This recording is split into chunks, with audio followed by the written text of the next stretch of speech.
The number of testing has increased. I'm very proud of this. More you test, the more positives. I understand that, but the more you test, the more good you're doing. The number of tested is up 15,000, 220,000 total people now tested. Positive cases are up to 7,900. Total cases, 83,712. Down to one county that now doesn't have a COVID case. That's what you're going to see going all across the nation. Well, we're a rural area. We're not going to get it. Oh, really? Go visit upstate New York if you want to talk about rural areas. We have rural areas. And just the way it's gone through rural New York, it will go through rural America. Total numbers, 83,000 tested positive, 12,000 people currently hospitalized. That's up 1,200 people, 3,000 people in ICU, 6,000 patients discharged. That's up 1,167. People go into the hospital, they get better, they leave the hospital. Most impacted states, New York is at 83,000, New Jersey is at 18,000. That's Governor Phil Murphy, who's been a great partner to me, a great partner to the people of this state. Governor Ned Lamont, also in Connecticut, has been a great partner. We've done a lot of great work as a region, which is very unusual. You know, those lines between states often become walls, not with Governor Murphy and not with Governor Lamont. We're working together, and we're going to work cooperatively with New Jersey because they have a real problem. California's ticking up. Michigan's ticking up. Florida is even ticking up. Massachusetts, but no one is anywhere near where we are, right? 83,000 compared to 18. Number of deaths, 1,900, up from 1,550. That number will continue to go up. That is people who have been on ventilators for a period of time. If you go on a ventilator, there's roughly only a 20% chance that you will come off the ventilator. The longer you're on the ventilator, the lower the chance you come off. We're still looking for a curve. We're still looking to see where we hit the plateau. Total number of new hospitalized. Again, you see the number goes up and down, but the overall trajectory of the number is up. Change in ICU admissions, bounce here, bounce there, but the overall number is still up. Change in intubations, same thing. The line is basically a line that is going up. Change in number of discharged, line is going up. Why? More people going in, more people treated, more people coming out. Everyone asks the same questions, and they're all good questions. When is this going to be over? What happens? How does it end? And people want answers. I understand people want answers. I want answers. But the answer is nobody knows for sure. Anyone who goes on cable TV and says, or network TV and says, this is what is going to happen, it's not true.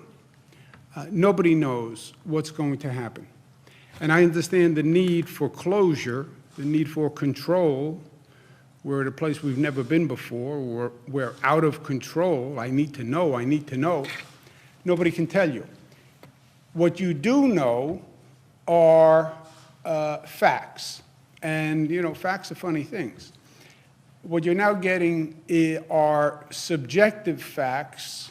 People who are optimists want to interpret it one way. People who are pessimists want to interpret the other way. People who bring their own subjective agenda tend to interpret the numbers a different way. For me, facts are facts. And the facts that we offer the people of this state and the people of this country, they're not pessimistic facts or optimistic facts. They're not interpreted facts. They are just the best information we have as of this time. And I think that is empowering and in some ways relaxing. As I've mentioned to you who've worked with me, I say to my team all the time, I'm interested in your opinion, but I'm interested in your opinion second. I'm interested in the facts first. And give me the facts unjaded by your opinion. Because once a person has an opinion, or once a person wants a certain outcome, and they look at the facts through that filter, then you can interpret facts differently. Just give me the straight facts. Sergeant Joe Friday, just the facts, ma'am, just the facts. For now, one crisis at a time, as they say. And we have plenty to handle with the current crisis, preparing for the battle on the Mount, which is what we are doing every day. And that's what we are doing. And not only are we doing it, but we have to succeed at it, you know? Government process is very good at saying, well, we're trying, we're working on this, we're doing our best, we're doing our best. Winston Churchill, it is no use saying we are doing our best. You have got to succeed in doing what is necessary. Tad harsh goes with that expression, which I think you could say tad harsh, handsome, but a tad harsh, but it's true. And that's what I say to my team every day. This is beyond best efforts. This is beyond I'm working very hard. We have to get this done. We have to succeed. We have to find a way. We have to make it happen because too much is at stake. Last point on a personal note, my brother Christopher, as I told you yesterday, tested positive for the coronavirus. He's at home. He's doing fine enough. He has a fever. He has chills, symptoms of basically a very bad flu. But I think this is illustrative in a number of ways. First of all, anyone can get this disease. Relatively young people, strong people, people who take a lot of vitamin pills, people who go to the gym a lot. Anyone can get this disease. There is no superhero who is immune from this disease. That goes for a New Yorker, as well as a Texan, as well as a Californian. Anyone can get it. No one can be protected from it. I couldn't protect my own brother.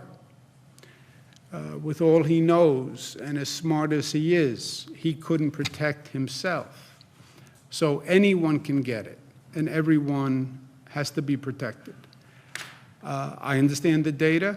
I understand 80% self-resolve, 20% go in the hospitals. Christopher is not in the category that is problematic.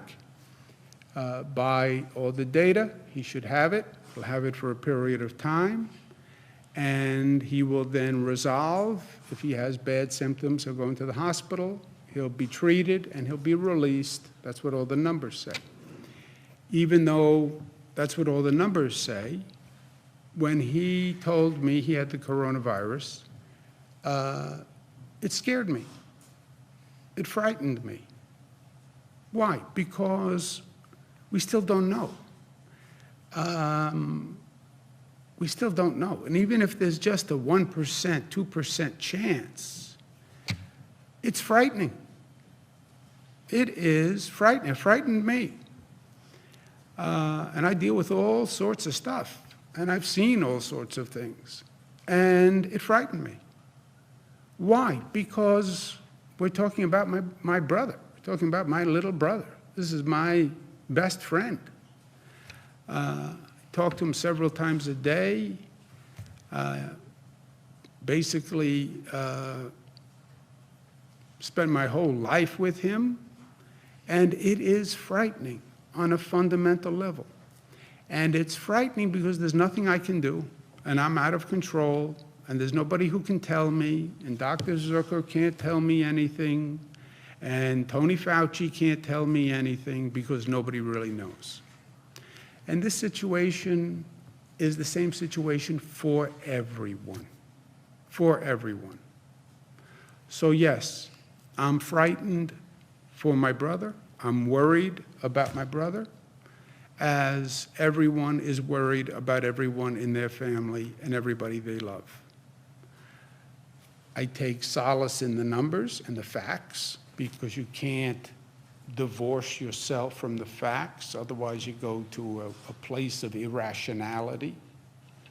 But we're emotional beings. And as an emotional being, it is frightening, and it is unknown, and it is threatening, and it is scary, and people are dying. He's going to be okay. I believe that. He's in his basement. I